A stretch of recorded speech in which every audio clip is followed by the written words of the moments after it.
Chapter 4. Studio Clue. Kidnapped? Are you sure? Nancy asked. Again the call came over the loudspeaker, interrupting the model before she could reply. Miss Jacqueline Henry. Will Miss Jacqueline Henry please come to the desk? The voice repeated. I'll be back, she told the girls abruptly and walked away.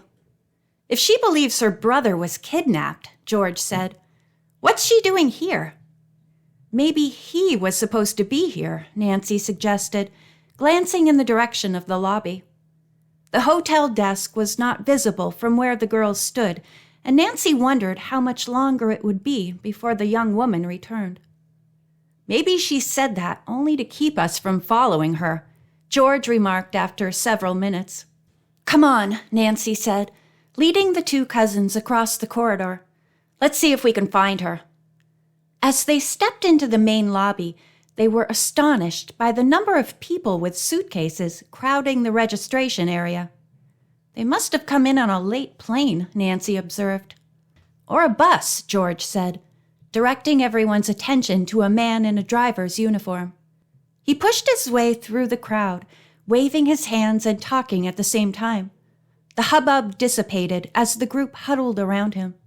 I don't see Jacqueline anywhere, Bess commented. She could have met someone and left, Nancy said, and hurried toward one of the desk clerks, asking if he knew where the stunning black-haired woman had gone. I haven't seen her at all, the young man replied, and from your description, I'm sure I'd remember her. Then, on a sudden thought, she approached the bus driver. He had been outside the hotel when Jacqueline left, if, in fact, she had. But to Nancy's chagrin, the man said he had not seen her either. Let's go back to the ballroom, Nancy said. I'm sure Aunt Eloise is wondering what has happened to us. As the trio weaved between tables, several patrons stopped Nancy, complimenting her performance and the gowns she had worn. Absolutely exquisite, someone said from behind, causing Nancy to turn toward the dance floor. Miss Drew? The young man who spoke stepped closer, aligning himself under the soft light of a chandelier. Nancy judged him to be in his 30s, despite the deep lines under his gray eyes. Did you say something? Nancy asked. I was just about to invite you to dance, came the unexpected reply. The orchestra was switching tempos, and Nancy nodded. She followed the stranger to the center of the floor, where several other couples were trying unsuccessfully to keep from bumping into each other. I don't know your name, the young detective said, as the two began to dance. It's Chris, he said. Chris Chavez.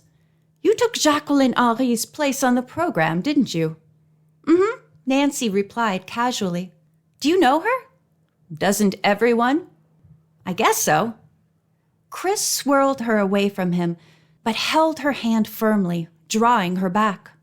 Do you do a lot of modeling? He inquired. As a matter of fact, Nancy said, this is the first time I've done anything like this.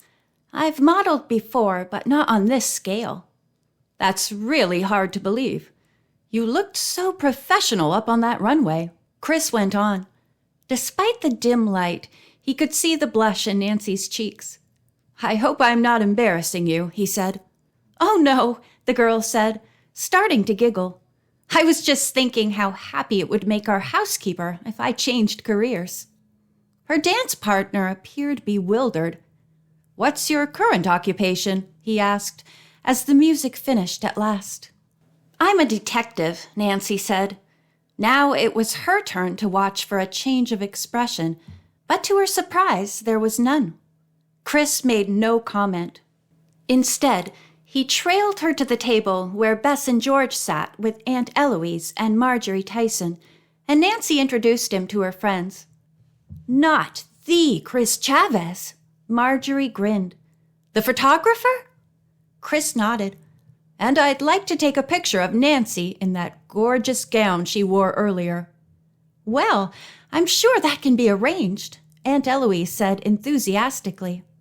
Bess, meanwhile, tugged on Nancy's arm. George and I were wondering where you went, she whispered. We didn't realize you had met such a handsome man. Does he have a couple of friends?" "I don't know. Shall I ask?" Nancy replied. The blonde girl giggled while the young photographer jotted down his number and handed it to Nancy. "I'll be at the studio tomorrow, so let me know if you can come by," he said, then walked off quickly. "What will Ned think when he sees you on the cover of some famous magazine and photographed by the world-famous Chris Chavez?" George teased Nancy. "Ned Nickerson," Nancy replied, referring to her boyfriend from Emerson College, "won't think anything because he won't see any such thing." "Wanna bet?" Bess winked. "It's not so far-fetched, Nancy," her aunt said instantly. "You could become a top model like Jacqueline." "But I don't want to be," Nancy declared. "I'm very happy doing what I do. Which reminds me, what do you know about Jacqueline Henri? I assume Bess and George told you about our encounter with her." "Yes, they did," Marjorie said.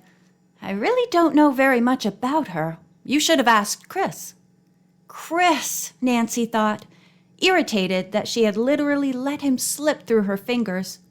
"I'm going to call him in a little while," she declared. "You are?" Bess repeated. "But it's after midnight."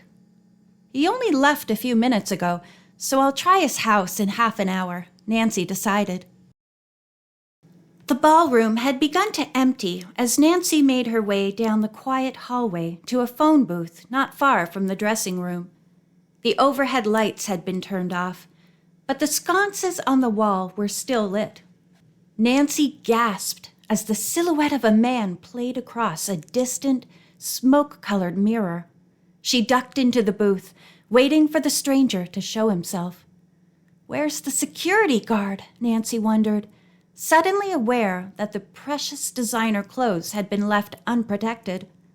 Although chains had been strung through the garments and locked, the girl detective knew that a professional thief wouldn't be easily discouraged. Now the mysterious figure hurried across the room to the door, as if he suddenly realized he had left it open by accident. Nancy stuck her head out at the same moment, linking eyes with him. He had small, even features, and despite the streak of gray in his hair, he looked fairly young. He also wore a tuxedo, causing Nancy to assume that he had attended the fashion show. "Who are you, and what are you doing in here?" she asked boldly. The intruder responded with a cold, angry stare. He strode past the girl, not saying a word. She decided to postpone her phone call to Chris and dashed quickly into the dressing room. So far as she could tell, nothing had been disturbed, but before she returned to her table, she reported the incident to the hotel desk. Perhaps the man was just an interested admirer, Aunt Eloise told Nancy when she related the story. "It doesn't pay to be too suspicious, dear." The young detective would have been the first to agree under other circumstances, but she did not argue the point. As it was, she barely could keep her eyes open on the way back to the apartment. In spite of her exhaustion, however, Nancy tossed restlessly. Who was Jacqueline's brother, and why did the young model imagine he had been kidnapped? The same questions rose in her mind as she awoke the next morning. "Before I do anything, though, I'm going to call Dad," Nancy decided. She dressed quickly and joined her aunt and the other girls at the breakfast table, where they planned the itinerary for the day, beginning with phone calls home and one to Chris Chavez, who invited them to come to his studio later that morning. Then, leaving Aunt Eloise, who was to meet Marjorie Tyson at the hotel office, the young detectives headed for Mr. Reese's. Nancy was not entirely surprised to learn that he wasn't there. "He is flying to Palm Beach today," the receptionist said, "but he left this envelope for you, Miss Drew." Nancy opened it immediately, discovering several sketches of the missing gowns, along with other pertinent information. "When will he be back?" Nancy inquired. "Tomorrow, perhaps." "There are too many disappearing acts around here to suit me," Bess whispered to George.